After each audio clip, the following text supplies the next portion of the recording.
Hello friends, welcome to simplified civil services. हम लोग इस वीडियो में न्यूज़पेपर के जो एडिटोरियल हैं उसका एनालिसिस करेंगे।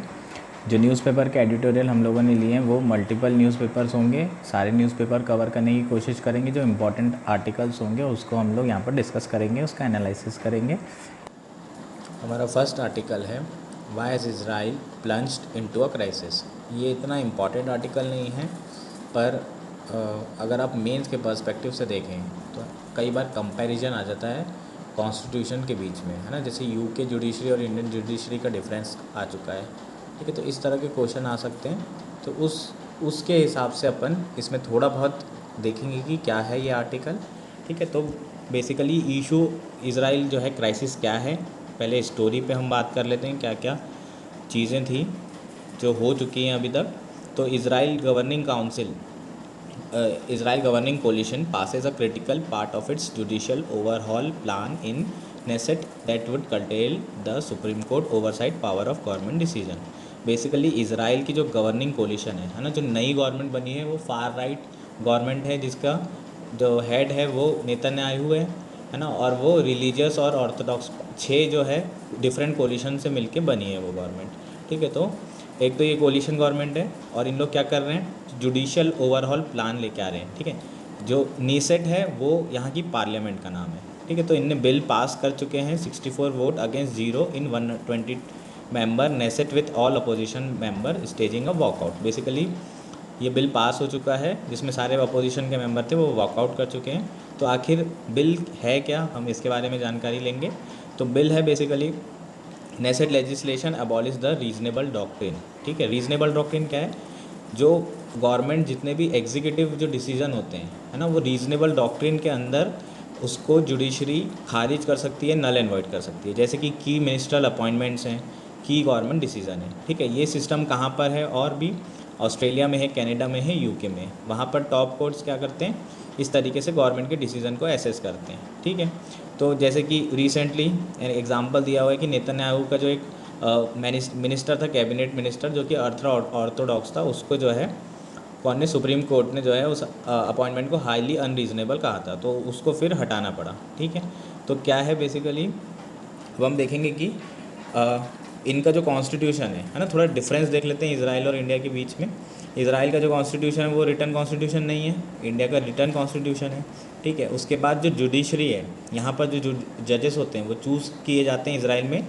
वहाँ पर 9 मेंबर पैनल है, ठीक है। उसमें 3 जजेस होंगे सुप्रीम कोर्ट के, 2 बार काउंसिल के मेंबर होते हैं, ठीक है, जो यहाँ पर क्लियरली लिखा भी हुआ है, ठीक है। अपन देख लेते हैं 2 बार काउंसिल के मेंबर कहाँ हैं। ये यहाँ देखिए, थ्री सुप्रीम कोर्ट जजेस, 2 member of Israeli bar council, 2 member of parliament and 2 from the government ministers, ठीक है। तो ये बेसिकली क्या है, प्रोसीजर है। इंडिया की प्रोसीजर क्या है, इंडिया में कोलिजियम सिस्टम है ना, जुडिशरी में। तो कोलिजियम सिस्टम में क्या होता है, जजेस अपॉइंट जजेस, है ना, जो कि basically it's a tyranny of unelected, है ना। ये एक बार अरुण जेटली ने कहा था कि अनइलेक्टेड ही अपने आप को क्या कर रहे हैं, अपॉइंट कर रहे हैं। तो ये तो गलत है, चेक्स एंड बैलेंस सिस्टम के अगेंस्ट है। लेकिन जुडिशरी जो है कोलिजियम सिस्टम को फॉलो करती है 1992 से, अपने को पता है ना। एसपी गुप्ता फर्स्ट केस था 1982, फिर सेकंड जज केस, थर्ड जज केस, अपने को ये सब सारी चीज़ें पता है, और कोलिजियम चल रहा है, ठीक है। रिसेंटली गवर्नमेंट ने क्या लेके आई थी, एनजेक लेके आई थी, जिसमें 6 मेंबर की कमेटी थी, और जिसको नल एंड वॉइड किसने कर दिया, सुप्रीम कोर्ट ने, ठीक है। तो मेरे हिसाब से तो एनजेक होना बहुत ज़रूरी है, ठीक है। इंडिपेंडेंस आप कर सकते हैं, लेकिन फेवरेटिज़म और नेपोटिज़म बहुत है जुडिशरी में। तो आप बाहर का गवर्नमेंट का, पार्लियामेंट का, बाकी जगह करप्शन ख़त्म करना चाहते हैं, लेकिन अपना नहीं, तो ये तो मतलब डबल स्टैंडर्ड हो जाते हैं सीधे सीधे।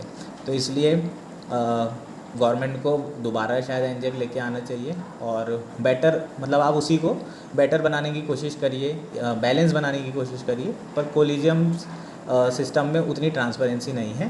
तो और दुनिया में बहुत सारी जगह एग्जीक्यूटिव, है ना, अपने आप को इलेक्ट नहीं करते, एग्जीक्यूटिव अपने आप को अपॉइंट नहीं कर रहे हैं, है ना, खुद ही अपॉइंट कर रहे हो आप, ठीक है। तो ये तो गलत है। तो इसलिए यहाँ पर जो सिस्टम है इसको भी ओवरऑल करने की प्लानिंग है ना। इसको ओवरऑल करने की प्लानिंग है, मतलब इसमें जो जुडिशरी है उसको कंट्रोल करने का प्लान कर रहे हैं। और इसके जो 2 मेंबर हैं, जो 2 बार मेंबर हैं, उसको काय से रिप्लेस करने का प्रोग्राम है। बेसिकली वो गवर्नमेंट के जो पब्लिक रिप्रेजेंटेटिव हैं, जो ये लिखा हुआ है, उससे रिप्लेस करने का है ना, इन लोग पूरा ट्राई कर रहे हैं। इससे क्या होगा, इससे जो है गवर्नमेंट का अपॉइंटमेंट में पूरी तरीके से क्या हो जाएगा, अपॉइंटमेंट में सेव हो जाएगा। और फिर जो जिसको जजेस हैं वो उन्हीं आइडियोलॉजी के, उन्हीं को फेवर करने वाले लोगों को अपॉइंट करेंगे। ठीक है, तो यही बेसिक मेन रीज़न था इंडियन जजेस का इंडिपेंडेंस के कारण। ठीक है, इंडिपेंडेंस जुडिशरी की खतरे में ना आए इसलिए कोलिजम सिस्टम इन लोग लेके आए थे। ठीक है, तो उस समय 70s के एरा में, ठीक है, बहुत बार जजेस का जो है डायरेक्टली जो है 2-3 जजेस को प्रमोट कर दिया गया जो गवर्नमेंट से अलाइन थे, जो आइडियोलॉजी से अलाइन थे। तो ये सब सारी चीज़ों के कारण सुप्रीम कोर्ट ने बाद में डिसीजन लिया। ठीक है, नेक्स्ट क्या है, इसमें जुडिशियल रिव्यू की बात की है कि जुडिशियल रिव्यू को भी जो है ना, इन लोग क्या कर रहे हैं। ठीक है, Netanyahu government also proposes to curtail judicial review over legislation and then empower parliament to override court decision with an absolute majority. ठीक है, तो इंडिया में भी जुडिशियल रिव्यू है, इसराइल में भी है। इन लोग क्या कर्टेल करने की कोशिश कर रहे हैं। ठीक है, तो इंडिया में जुडिशियल रिव्यू बेसिक पावर है ना। इंडिया में आप कर्टेल नहीं कर सकते, लेकिन आप ओवरराइड ज़रूर कर सकते हैं, है ना। ओवरराइड डिसीजन कैसे कर सकते हैं, मान लो कि सुप्रीम कोर्ट ने जलीकट्टू का डिसीजन दिया था, गवर्नमेंट ने क्या लेके आ गई, है ना, उस पर एग्जीक्यूटिव ऑर्डर लेके आ गई या लॉ लेके आ जाएंगे अगर किसी भी चीज़ पे, तो दोबारा से लेके आ जाएंगे तो वो ओवरराइड हो जाएगा, है ना। या कॉन्स्टिट्यूशन अमेंडमेंट लेके आ जाती तो गवर्नमेंट, तो ओवरराइड हो जाते। तो ओवरराइड करने का पावर है, लेकिन उसके बाद फिर जुडिशियल रिव्यू करने का पावर किसके पास रहता है, सुप्रीम कोर्ट के पास। ठीक है, तो अपने यहाँ जुडिशियल रिव्यू बेसिक फीचर है, उसको कर्टेल नहीं किया जा सकता, है ना। IR कोयलो की अगर आपको याद होगा जो केस था 2007, उसमें 14, 21 और 19 जो गोल्डन ट्रायंगल है, 9 शेड्यूल है, सबको सारे जो भी लॉज होंगे उन सबको जुडिशियल रिव्यू के अंदर रखा गया है ना। ठीक है, तो ये बेसिकली इनका प्लान है ताकि स्ट्राइक मतलब थोड़ा जुडिशरी पे कंट्रोल किया जा सके। ठीक है, नेक्स्ट क्या है, ऐसा क्यों कर रहे हैं, कौन से ग्रुप हैं। बेसिकली ये फार राइट गवर्नमेंट है, फार राइट आइडियोलॉजी वाली गवर्नमेंट है, और जुडिशरी है वो far right government. Judiciary far right ideology की नहीं है, तो जो भी इश्यूज़ आ रहे होंगे दोनों के बीच में, है ना, वो इन लोगों को लग रहा होगा जुडिशियल ओवर रीच हो रहा है, तो इसी कारण जो है उस अपना जो पावर है गवर्नमेंट के पास रखना चाहते हैं ना। लेकिन उसमें क्या होगा, अगर डेमोक्रेसी तो वही होती है जहाँ चेक्स एंड बैलेंस हो, और यहाँ पर क्या हो रहा है, गवर्नमेंट जो है अपने पास ज़्यादा पावर रखने की कोशिश कर रही है, मतलब कॉन्सेंट्रेशन ऑफ पावर हो रहा है। तो कॉन्सेंट्रेशन पावर होगा तो क्या हो जाएगा, अथॉरिटेरियन रूल हो जाएगा बेसिकली, है ना। तो ये इसलिए यहाँ पर प्रोटेस्ट कर रहे हैं। कौन प्रोटेस्ट कर रहे हैं, जो लिबरल लोग हैं जो जूस में, और जो मिलिट्री रिवाइवलिस्ट हैं। ये मिलिट्री रिजर्विस्ट क्या होते हैं, बेसिकली जो सिविलियन जॉब कर रहे हैं और मिलिट्री ट्रेनिंग भी करते हैं। ठीक है, तो आखिर इन लोग जो गवर्नमेंट है वो सब चेंज क्यों कर रही है ये सब। ठीक है, तो करप्शन केसेस चल रहे हैं, है ना, नेतन्याहू पे, उसके बाद भी उनको चुन लेते हैं बार बार। ठीक है, बार बार चुन लिया गया है। उसके बाद अपॉइंटमेंट, जैसे एक एग्जांपल दिया है इसी आर्टिकल में, है ना, उसको कैंसिल कर दिया सुप्रीम कोर्ट ने, हाईली अनरीजनेबल है। उसके बाद जो है फार राइट जो हैं वो क्या चाहते हैं कि मिलिट्री सर्विस एग्जम्पशन चाहते हैं जो रिलीजियस जूस हैं उनके लिए। ठीक है, तो उसका अपोज कौन कर रहे हैं, बाकी लोग कर रहे हैं। और इन लोग क्या है, और expand settlement in West Bank. ठीक है, तो जो लिबरल होते हैं वो थोड़ा क्रिटिसाइज़ करते हैं, है ना, तो ये एक्सपांशन कर रहे हैं सेटलमेंट का वेस्ट बैंक में, तो वो पैलेस्टीन में जो अंदर जा रहे हैं, है ना, इनकर्शन हो रहा है, इंक्रोचमेंट हो रहा है, तो उसके भी अगेंस्ट रहते हैं। तो ये सब बेसिकली रीजंस हैं जुडिशरी की पावर को कम करने के लिए। तो ये हमारा जो है पहला आर्टिकल था, और इंडिया से अपन लोगों ने थोड़ा बहुत कंपैरिजन देखा है। ठीक है, तो नेक्स्ट जो आर्टिकल है अपना वो है how should policy be tempered to nurture the capital intensive semiconductor industry. ठीक है, तो इसमें अपन सेमीकंडक्टर इंडस्ट्री के ऊपर जो गवर्नमेंट ने इनिशिएटिव लिया है रिसेंटली, जो कि phase 2 design link incentive program था, जो आत्मनिर्भर भारत के अंदर 2021 में गवर्नमेंट ने शुरू किया था। ठीक है, तो अपन देख लेते हैं जो as a part of second phase of design link incentive program. ठीक है, as a part of design link incentive scheme of domestic manufacturing industry, the Indian government is considering a proposal to pick an equity stake in domestic chip design making companies. Basically government क्या कर रही है, जो government design making जो companies हैं, है ना, chip design making, chip design करके उसके मैन्युफैक्चरिंग होती है। तो प्रोसेस में क्या है कि आउटसोर्स अगर आप कर देते हैं मैन्युफैक्चरिंग को, तो उसको बोलते हैं फैबलेस, है ना, फैब्रिकेशन लेस। ठीक है, तो इंडिया में क्या है, डिज़ाइन बहुत फेमस है, क्यों, क्योंकि अपने यहाँ वर्कफोर्स बहुत ज़्यादा है ना, ऑलमोस्ट 20,000 के आसपास अपने ह्यूमन रिसोर्स है जो डिज़ाइन मेकिंग में क्या कर रहे हैं, काम कर रहे हैं। ठीक है, बहुत सारी कंपनियाँ हैं, आपने सुना होगा इंटेल, कॉलकॉम, लेकिन अपने यहाँ इशू ये है कि अपने इंटेलेक्चुअल प्रॉपर्टी राइट्स और पेटेंट्स हैं नहीं उस डिज़ाइन के। क्यों, क्योंकि ये सारी कंपनीज फॉरेन कंपनी है। तो गवर्नमेंट क्या चाहती है? आत्मनिर्भरता। मोदी जी क्या चाहते हैं? आत्मनिर्भरता। हम क्या चाहते हैं कि हमारे यहाँ जो कंपनी हो वो खुद ही यहाँ पर इस्टेब्लिश हो, डिज़ाइन करे और मैन्युफैक्चरिंग हब बने सिलिकॉन वैली जैसे सेमीकंडक्टर का। ठीक है, तो अपन पहले जान लेते हैं कि सेमीकंडक्टर क्या है। ठीक, बेसिकली सेमीकंडक्टर के बारे में थोड़ा सा जान लेते हैं। सेमीकंडक्टर क्या होते हैं?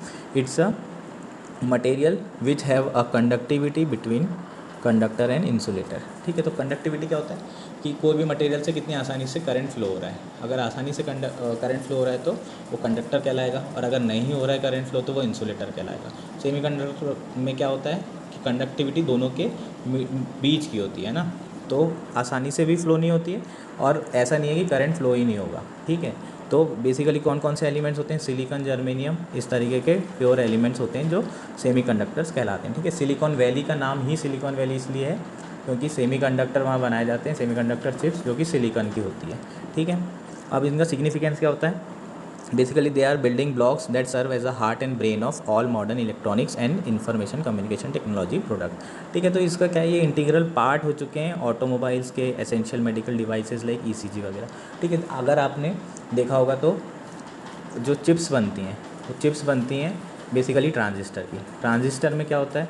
ट्रांजिस्टर में पी और एन जंक्शन होते हैं। पी और एन जंक्शन बेसिकली करंट इसमें से फ्लो होता है, और बहुत सारी इन चिप्स में क्या हो जाते हैं, ये चिप्स काय की तरह काम कर सकती है, माइक्रो प्रोसेसर की तरह, है ना। मदरबोर्ड सुना होगा, अगर आप मदरबोर्ड के बारे में तो आप जानते ही होंगे, प्रोबेबली सभी लोग जानते होंगे। ठीक है, तो मदरबोर्ड क्या करता है? मदरबोर्ड एक चिप होती है। ठीक है, उसमें बहुत सारे छोटे छोटे ट्रांजिस्टर लगे रहते हैं। वो ट्रांजिस्टर बेसिकली यही सेमीकंडक्टर की चिप है। ठीक है, और इसका कई सारे फंक्शन होते हैं, जैसे कि इलेक्ट्रिसिटी को डिस्ट्रीब्यूट करना।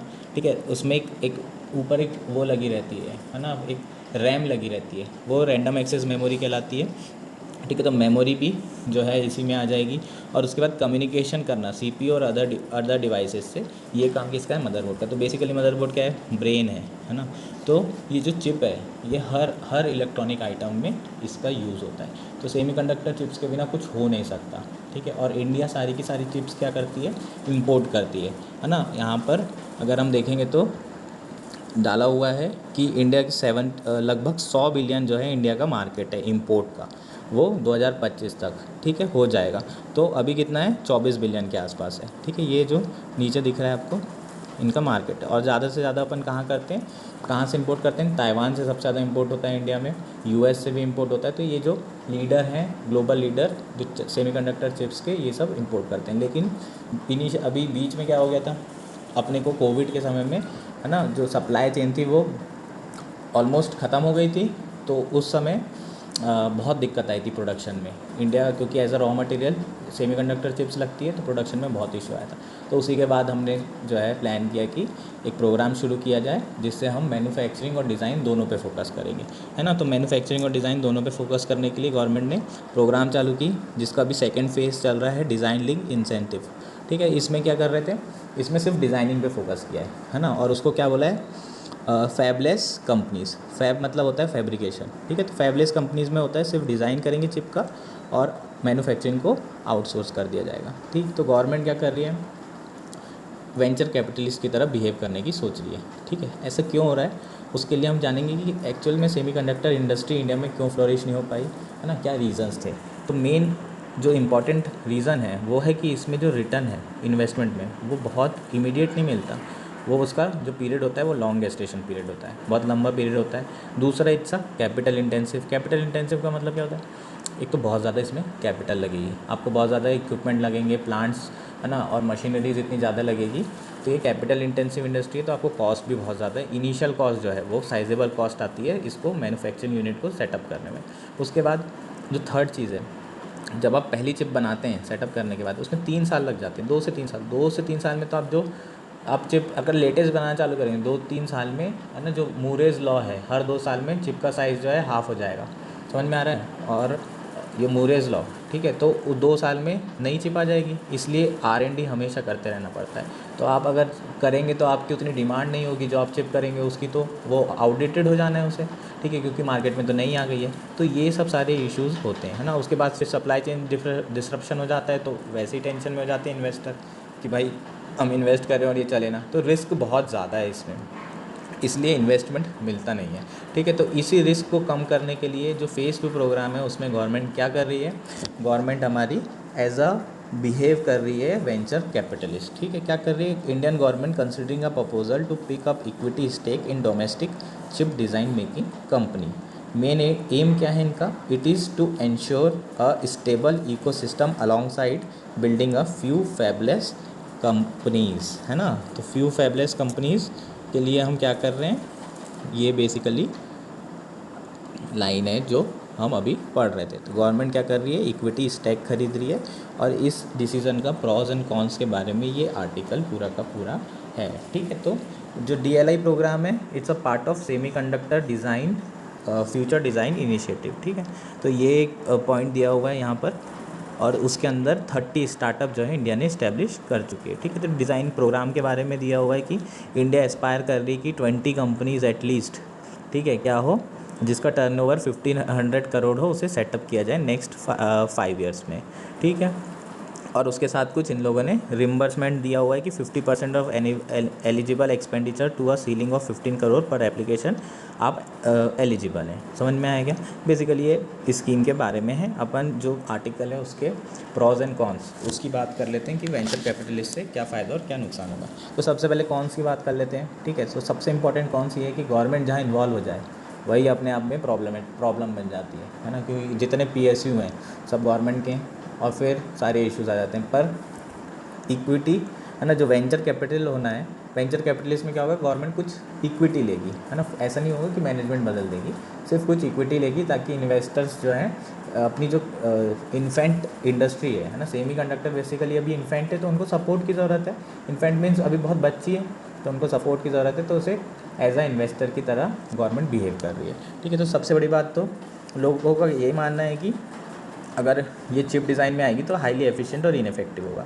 ठीक है, नेक्स्ट इसका रीज़न क्या है, क्योंकि जो कंपनी होगी, कंपनी जो है वो ये सोचेगी कि जो गवर्नमेंट अगर इनको, है ना, कुछ खरीदेगी इक्विटी, तो वो तो वैल्यूएशन ना बहुत कम लगाएगी, क्योंकि अभी मार्केट वैल्यू कम है, और मार्केट वैल्यू कम है तो इनका जो वैल्यूएशन होगा वो कम होगा, तो इक्विटी ज़्यादा आएगी और इनमें इन्वेस्टमेंट कम होगा, तो वैसे इनको उतना बेनिफिट नहीं मिलेगा। दूसरा, जो अगर फॉरेन प्लेयर होंगे, अगर वो इन्वेस्ट करेंगे तो वैल्यूएशन उन्हें हायर मिलेगा, प्लस फॉरेन प्लेयर्स के जो भी कनेक्शंस हैं, है ना, उनको कनेक्ट करेंगे वहाँ के कस्टमर से, वहाँ के इन्वेस्टर से, तो वो उनके लिए कहीं ज़्यादा बेनिफिशियल होगा।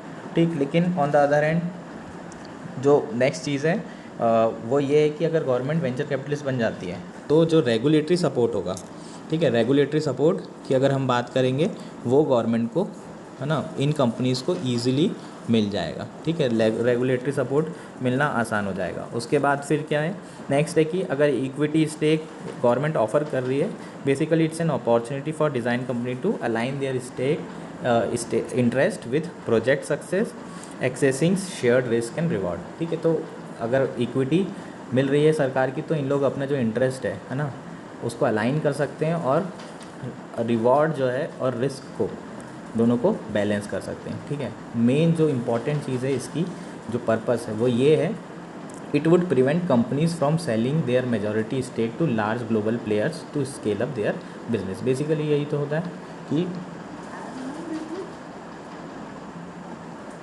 बेसिकली होता ही, प्रॉब्लम ही यही है कि अपने यहाँ है तो लेबर वैसे पहले से ही, लेकिन अपने यहाँ आत्मनिर्भरता नहीं है, और अगर अपनी जो जितनी इन्फेंट कंपनी है वो एक्सपांड करने के लिए अगर अपने मेजॉरिटी स्टेक्स अगर कहाँ बेच दे, फॉरेन कंपनी को, तो वो फॉरेन कंपनी हो जाएगी, और फिर अपने को पेटेंट और आत्मनिर्भरता नहीं हो पाएगी इंडिया में। तो मेन तो इशू यही था, इसलिए ऐसा ना हो तो गवर्नमेंट क्या कर रही है, इन्वेस्ट कर रही है ना। It would prevent companies from selling their majority stake to large global players. ठीक है, और उसके अलावा भी कुछ बेनिफिट हो सकते हैं। It also encouraging for local and small medium firm who face multiple hurdle to be part of ecosystem. जो स्मॉल हैं, जो सर्वाइव करने में डिफ़िकल्टी हो रही है, अगर उनके स्टेक्स मिल जाएंगे, उनको इन्वेस्टर मिल जाए एज अ गवर्नमेंट मिल जाती है, तो उनको भी आसानी होगी इस मार्केट के पार्ट बनने के लिए। ठीक है, तो ये अपना सेकेंड वाला आर्टिकल था। ठीक, नेक्स्ट हम आर्टिकल हमारा है, are human challenge studies effective. Basically human challenge studies क्या है, इसके बारे में हम जानेंगे, और ICMR ने गाइडलाइंस दी है, बायोएथिक्स यूनिट ऑफ ICMR ने, और उसमें ह्यूमन चैलेंज स्टडीज़ के बारे में कैसे जो एथिकल इशू हैं उसको कैसे एड्रेस किया जाए, उसके लिए पब्लिक कंसल्टेशन के लिए वेबसाइट पे गाइडलाइंस आई हैं। तो सबसे पहले हम जानेंगे कि ह्यूमन चैलेंज स्टडीज़ क्या है। ठीक है, तो ह्यूमन चैलेंज स्टडीज़ क्या हैं? Human challenge studies in which human beings are expose to disease to learn more about it, है ना। तो हम क्या कर रहे हैं कि ह्यूमन चैलेंज स्टडीज़ में हम जो ह्यूमन को क्या कर रहे हैं, डिसीज़ से एक्सपोज कर रहे हैं। बेसिकली आप पैथोजेंस वायरस को, है ना, डायरेक्टली डेलिबरेटली डाल रहे हैं। ठीक है, हम लोग डेलिबरेटली ह्यूमन में ह्यूमन को एक्सपोज कर रहे हैं। ठीक है, इससे क्या होगा, इससे हम वायरस और पैथोजेंस के बारे में डिटेल में जानकारी ले पाएंगे, है ना। तो ऐसा नहीं है कि ये पहली बार हो रहा है, it has been carried out for 100 of years, है ना। जैसे कि येलो फीवर स्टडीज़ 1900 में हुई थी, जिसमें क्या पता चला था कि mosquito transmitted the yellow fever virus. ठीक है, लेकिन इंडिया में ऐसे ट्रायल्स अभी तक नहीं हुए। ठीक है, आप सोच रहे होंगे कि इंडिया में भी तो ट्रायल होते हैं, वो ट्रेडिशनल ट्रायल है ना, ट्रेडिशनल क्लिनिकल ट्रायल। उसमें हम डेलिबरेटली एक्सपोज नहीं करते, उसमें हम बोलते हैं कि वॉलंटियर्स जो पार्टिसिपेंट हैं उनको बचाते हैं, लेकिन वो इन्फेक्शन वाले एनवायरनमेंट में रहते हैं, तो उनको बोलते हैं कि आप जितना अपने आप को बचा सकते हैं बचाएं। यहाँ पर हम डेलिबरेटली एक्सपोज कर रहे हैं। इसकी नीड क्या हुई, बेसिकली हम क्या जानना चाहते हैं, various facet of infectious microbe and diseases और the conditions caused by such pathogens. तो पैथोजेंस के बारे में बेसिकली हम डिटेल में जानकारी जानना चाहते हैं, इसलिए इसकी ज़्यादा ज़रूरत है। और इसकी नीड क्या है, लगभग 30% मोर्टेलिटी और डिसीज़ जो है, ठीक है, इन्फेक्शियस डिसीज़ के कारण इंडिया में हो रही है, इसलिए इसकी इम्पॉर्टेंस है। ठीक है, तो बाकी चीज़ें तो हो रही है ट्रेडिशनल। इससे क्या हो जाएगा, inclusion of human challenge studies will help supplement traditional clinical studies and the process of finding safe and effective intervention in the form of drugs and vaccine. ठीक है, तो ये स्पीड अप कर देगा जो हम वैक्सीन और ड्रग्स की जो ढूंढ रहे हैं, है ना, जो भी अपने को चाहिए ड्रग्स और उसकी प्रोसेस को फास्ट कर देगा, क्योंकि हमें ज़्यादा आसानी से ज़्यादा जानकारी मिल पाएगी इन्फेक्शन के बारे में। बेसिकली क्या क्या एस्पेक्ट हैं जो हम स्टडी कर सकते हैं, कैसे इन्फेक्शन जो है डिसीज़ में कन्वर्ट हो रहा है ना। तो process by which infection leads to disease, इसको बोलते हैं डिसीज़ पैथोजेनेसिस। ठीक है, कैसे इन्फेक्शन हो रहा है, ट्रांसमिशन हो रहा है, कैसे प्रिवेंशन कर सकते हैं। और ख़ासकर एंडेमिक जो इन्फेक्शंस होते हैं उनके बारे में स्टडीज़ नहीं होती है ना, जो इग्नोर होते हैं, क्योंकि रिसर्च स्टडीज़ में जो वेस्टर्न कंट्रीज़ है वो पैसा नहीं देते, और जहाँ हो रही है वो ट्रॉपिकल कंट्रीज़, गरीब कंट्री है, तो वहाँ पर इतनी रिसर्च होती नहीं, तो ये सब इग्नोर होती है ना। तो इन सब को इग्नोर ना हो, इसलिए इंडिया जो है ह्यूमन चैलेंज स्टडीज़ में जो है आगे बढ़ रहा है। ठीक है, नेक्स्ट क्या है, डिफरेंस क्या है इसका, जो ट्रेडिशनल क्लिनिकल ट्रायल्स होते हैं इसके बारे में हम देखेंगे। जो मेन है डिफरेंस इसमें, जो पार्टिसिपेंट्स हैं वो खुद एक्सपोजर, है ना, खुद एक्सपोज किया जाता है, और क्लिनिकल ट्रायल में उनको कहा जाता है कि अवॉइड होना है एक्सपोजर से, लेकिन जो एनवायरनमेंट होता है वो इन्फेक्शियस रहता है। ठीक है, वहाँ पर मेन टारगेट होता है क्लिनिकल ट्रायल में जो ड्रग्स हैं और वैक्सीन है उनका ट्रायल किया जाए, ताकि ड्रग्स और वैक्सीन बनाए। यहाँ जो मेन एम होता है वो है पैथोजेंस के बारे में और डिटेल्स जानना, कैसे हुए, कैसे बने, ये सब सारी चीज़ें। ठीक है, सेकंड मेजर डिफरेंस यही होता है। ठीक है, यहाँ लिखा हुआ है। थर्ड मेजर डिफरेंस ये होता है कि दोनों के जो इफ़ेक्ट होते हैं, है ना, एडवर्स इफेक्ट दोनों में नहीं पता होते, लेकिन जो रिस्क होती है वो ह्यूमन चैलेंज ट्रायल में ज़्यादा होती है, क्योंकि हम डेलिबरेटली एक्सपोज कर रहे हैं, तो ज़्यादा, इसलिए ज़्यादा डेडली वायरस आप इसमें ह्यूमन चैलेंज स्टडीज़ में नहीं अप्लाई कर सकते, यूज़ कर सकते हैं ना। आप स्टडी किस किस की करते हैं, जो लेस डेडली, जैसे influenza, dengue, typhoid, cholerae, malaria, जो ट्रेडिशनल में आप नहीं करते हैं। तो ट्रेडिशनल में आप कोई भी कर सकते हैं, जो आप बहुत, जैसे कि कोविड था, कोविड का आपने तुरंत कर दिया, है ना, क्योंकि कोविड अपने को पता नहीं था एडवर्स इफेक्ट, लेकिन कोविड के बारे में आप पता नहीं था कि कितना खतरनाक है। ठीक है, तो बहुत सीवियर फॉर्म में बहुत लोगों की जान भी गई है, तो आप ह्यूमन ट्रायल उसमें करते हैं, लेकिन इसमें नहीं करते हैं। ठीक है, उसके बाद फिर, ठीक है, तो क्लिनिकल ट्रायल से जो ट्रेडिशनल ट्रायल होते हैं उसमें हम डेंजरस वाली जिसका वैक्सीन हमें करना है उसमें भी आप उसको अप्लाई कर सकते हैं, लेकिन इसमें जनरली नॉन डेडली, थोड़े रिस्क जिसमें कम होती है ना, जिसमें जान जाने का खतरा कम होता है, क्योंकि हम डेलिबरेटली डाल रहे हैं इसमें इन्फेक्शन ह्यूमन में, इसलिए हम जनरली जो लेस डेडली डिसीज़ होती है उसी में जो है इसको अप्लाई करते हैं स्टडीज़ को। ठीक है, नेक्स्ट क्या है, अब सेफ गार्ड की भी ज़रूरत होगी। सेफ गार्ड की ज़रूरत क्यों होगी, क्योंकि जैसे मान लो कोविड फॉर्म में असिम्टोमेटिक था जनरली, लेकिन बहुत सीवियर फॉर्म भी ले लिया था, तो आपको एक मैकेनिज़्म की ज़रूरत होगी, जिस मैकेनिज़्म को रेस्क्यू रेमेडी बोलते हैं, है ना। तो जैसे रेमडेसिविर थी रेस्क्यू रेमेडी किसमें, सार्स CoV में, लेकिन वो, है ना, थोड़ा खतरनाक रेस्क्यू रेमेडी थी, क्योंकि हमें पता भी नहीं था रेमडेसिविर के क्या इम्पैक्ट हैं। ठीक है, तो बहुत सारे आप जनरली आप जब भी ये ह्यूमन चैलेंज स्टडीज़ होती है तो एक रेस्क्यू रेमेडी बनाई जाती है क्योंकि रिस्क बहुत ज़्यादा होती है। ठीक है, और एथिकल डिलेमास क्या क्या होते हैं हम पहले उसके बारे में बात करेंगे। सबसे पहले इन्फॉर्म कंसेंट होता है।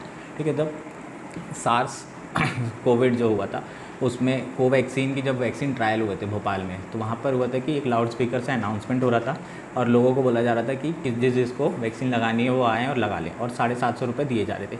किसी को बताया नहीं गया कि वो क्लिनिकल ट्रायल है। तो ये मतलब इन्फॉर्म कंसेंट के अगेंस्ट है, एथिकल ना, ये एथिकल नहीं है।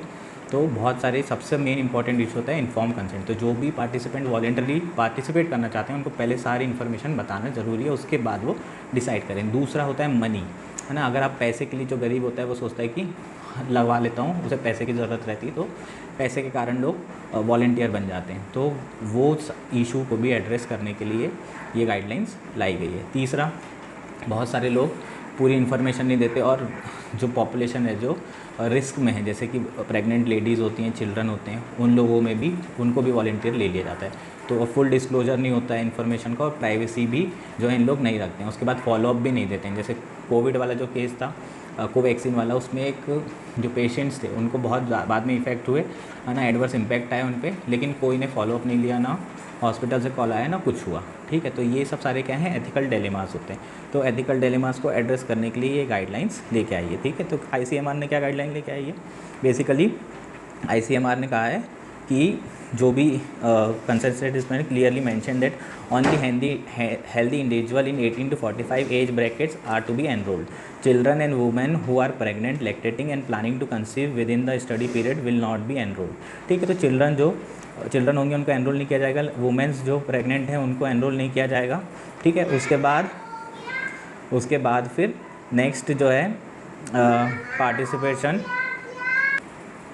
ठीक है, उसके बाद जो चिल्ड्रन होंगे उनको अलाउ नहीं होगा, जो चिल्ड्रन जो एप्रोप्रिएट, जिनकी हेल्थ अच्छी होगी उन्हीं को अलाउ किया जाएगा। ठीक है, नेक्स्ट क्या है कि जो इन्फॉर्म कंसेंट होगी वो मनी रिविलेशन के बाद पहले ली जाएगी। मतलब ये नहीं बताया जाएगा कि कितना पैसा मिल रहा है, पहले आप रजिस्टर करिए, एनरोल करिए, उसके बाद ही आपको बताया जाएगा कि कितने रुपए मिल रहे हैं।